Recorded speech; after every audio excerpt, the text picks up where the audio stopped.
السلام علیکم، میرا نام عدنان رضا خان ہے اور جناب آج کا میرا موضوع ہے کراچی والے بے حس وہ بے ضمیر ہو چکے ہیں۔ گویا کہ یہ میں بات آپ کو بتاتا چلوں کہ جہاں کراچی والے دل سے دل ملا لیتے ہیں، ایک دسترخوان سجا دیتے ہیں، صحیح ہے، اور ساتھ ساتھ جہاں پر کسی دوسرے شہر یا صوبے میں سیلاب آتا ہے امدادی سامان جو ہے وہ اس کے ڈھیر لگا دیتے ہیں۔ ساتھ ساتھ جو ہے جیسے کراچی میں بائک کوئی خراب ہو جائے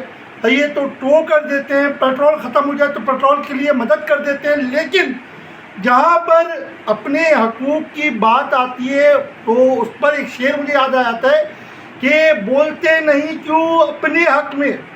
بولتے کیوں نہیں اپنے حق میں، منہ میں آبلے پڑ گئے ہیں کیا۔ اور دیکھیے ہوتا یہ ہے کہ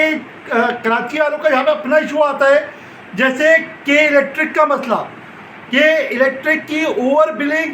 جو ہوتی ہے، جہاں پر ڈبل بل ہم دے رہے ہوتے ہیں، وہاں پر کراچی والے آواز اٹھانے کے بجائے کیا کرتے ہیں، سولر لگا لیتے ہیں، سولر کے اور جنریٹر لگا لیتے ہیں۔ اسی طرح سوئی سدرن گیس کے جو پگ چارجز ہے سلو میٹر،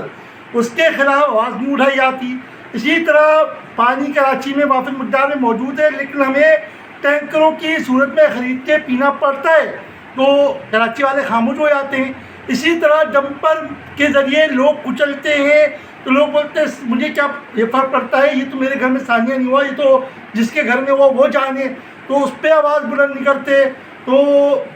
جیسے قتیل شفائی کا ایک شعر ہے کہ دنیا میں قتیل غصہ منافق نہیں کوئی، جو ظلم تو سہتا ہے پر بغاوت نہیں کرتا۔